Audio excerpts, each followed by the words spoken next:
gye mulaga mulabayo mbabuuza bannayuganda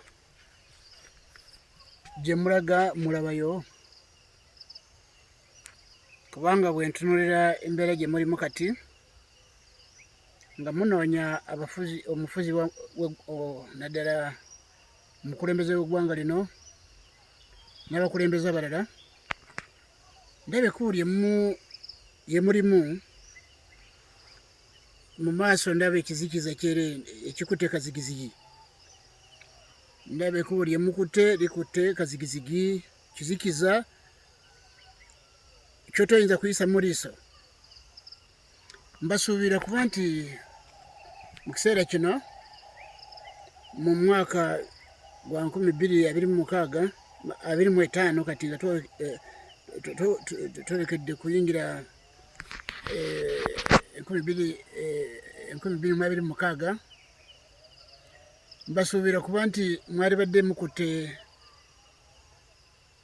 amakubo waakiri 2 mbasuubiramu kubeeramu. Okusooka mwali badde mukozesa obugunjufu obw'omu nsi obuliwo mu nsi kyebayita obugunjufu.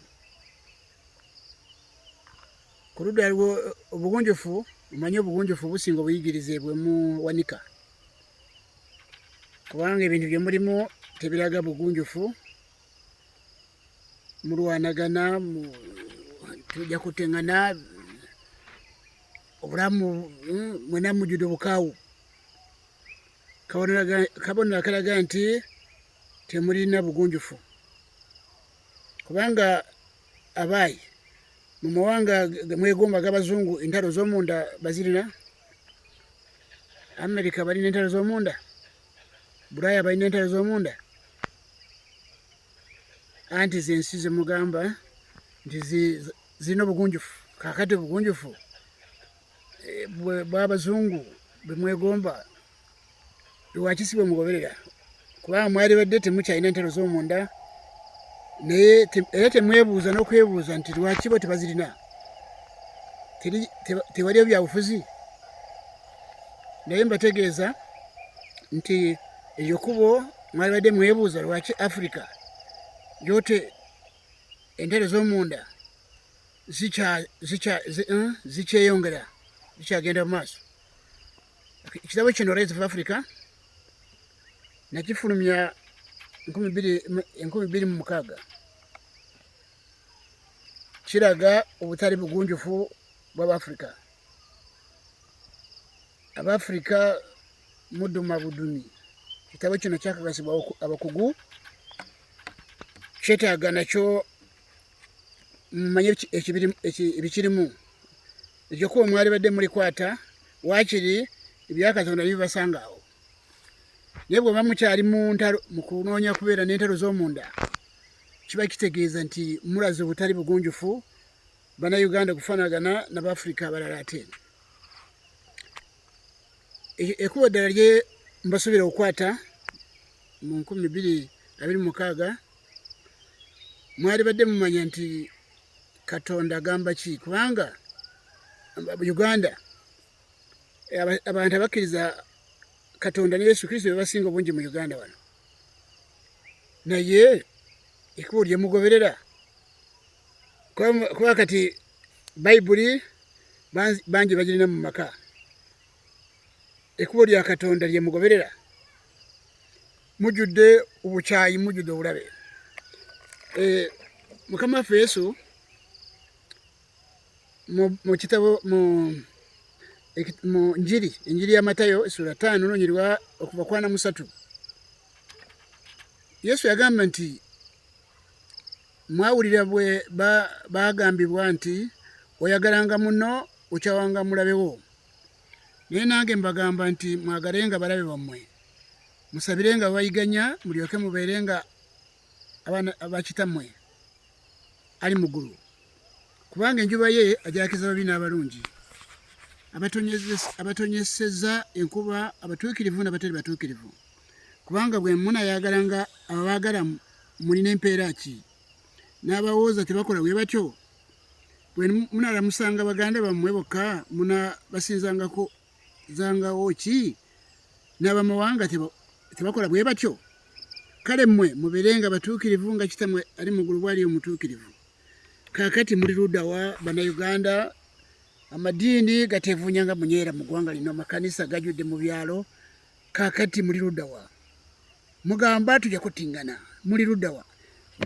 Mu kkubo ly'abagunjufu temuliyo, mu kkubo lya Katonda temuliyo. Kaakati obutamanya mugenda kubutuusaawa. Mbategeeza nti ekkubo lya Katonda lyali lya kuleeta emirembe mu mawanga agatuukiridde. Bw'osoma Bikolwa by'Abatume, Bikolwa by'Abatume essuula 9, Bikolwa by'Abatume essuula 9, tusomeyo n'olunyi lwa 31. Wagamba nti awo ekkanisa yali mu Buyudaaya bwonna, ne mu Galilaaya, ne mu Samaliya, n'eba n'emirembe ng'ezimbibwanga era ng'etambuliranga mu kutya Mukama waffe, ne mu ssanyu ly'Omwoyo Mutukuvu n'eyongera. Mulaba Buyudaaya bwonna, mu Galilaaya ne mu Samaliya ne baba n'emirembe. Ekyo kigambo kya Katonda kyakikola. Madiini n'amakanisa gali mu nsi ne bagamba malwadde, kubanga bannaddiini n'abasumba b'amakanisa obulaba bonna bali wakati mu by'obufuzi bino ebijjudde obukyayi, ng'akabonero akalaga nti baamala. Kubanga okwagalana n'obumu Yesu bye yalagira tebabiraba, tebategeeza n'ensi abaayo nti twabula. Abantu banoonya kutingana nga balaba nabo bennyini bano bali ku sayidi eno bali ku ludda luli. Kamba obutamanya buno munaabutuusaawa? Mubuliddwa obugunjufu bw'omu nsi, mubuliddwa n'ekkubo lya Katonda, mubuliddwa eka ne mu kibira. Mulabye nnyo ennaku. Era baseebo ne banyabo, ekitabo kino kya Rise of Africa kikulaga ebyobufuzi si bya kukyusa Africa, nedda. Kubanga temumanyi ebyobufuzi bino bye mwaja mu Bulaaya byali bya kukola bitya. Africa ebintu muduma budumi. Temumanyi ebyobufuzi bino gye mwabijja, gye mwabikakankula mu kujja Bulaaya, byo bo babikozesa batya okusobola kuba nti bibagasa. Naye Africa bukya birinya wano kutingana. Mwatandikira mu bukyayi mukuba kwefuga kw'amawanga gano. Mugenda mu maaso n'obutamanya. Ekkubo lya Katonda liribabuze n'ery'obugunjufu libabuze. Muli awo muduma. Ndi muwandiisi William Gasoni Baguma. Byatumibwa Yesu Kristo mu 1988 okulaga okukyama n'okubula akabagolezi ba Yesu Kristo bali mu nsi. Nakiweebwa ndi muwandiisi, ebiwandiiko byange bibadde bisaasanyizibwa mu mawanga mangi okuva mu okuva mu 1988 mu mwaka gw'ekyenda, ebiwandiiko byange bimaze kuyingira mu Bulaaya, Amerika, mu Asia, mu Australia, mu Bulaaya ne mu mawanga Africa. N'ekyo mbasaasidde. Muteekeddwa okumanya nti mulina okugoberera obuwandiisi buno mufune obugunjufu, ate mutegere ekkubo lya Katonda erina kuleeta emirembe ku nsi. Yesu yagamba nti munoonye obwakabaka bwa Katonda n'obutuukirivu bwe, nibeerala mulibyongerwako. Naye obwakabaka bwa Katonda babunoonya batya? Amadiini amakanisa tegamanyi kubanga bw'osoma Abaruumi essuula 14 olunyiriri 17 n' 18 wakulaga nti obwakabaka bwa Katonda butuukirivu na mirembe na ssanyu mu Mwoyo Mutukuvu. Obutuukirivu n'emirembe n'essanyu mu Mwoyo Mutukuvu biri ludda wa mu Uganda? Eggwanga lino nabagamba lyalondebwa Katonda. Revival y'ensi yakutandikira mu ggwanga lino oba enkyukakyuka y'ensi y'ebyomwoyo. Amawanga gonna gayigire ku Uganda, naye muve mu kizikiza muddemu musana, mutegeere ebintu bye mulimu tebirina bugunjufu obw'omu nsi, tebirina kkubo lya Katonda mu bitambulira. N'olwekyo mugoberere obuwandiisi buno musobole kugeziwala. Mwebale nnyo okumpuliriza.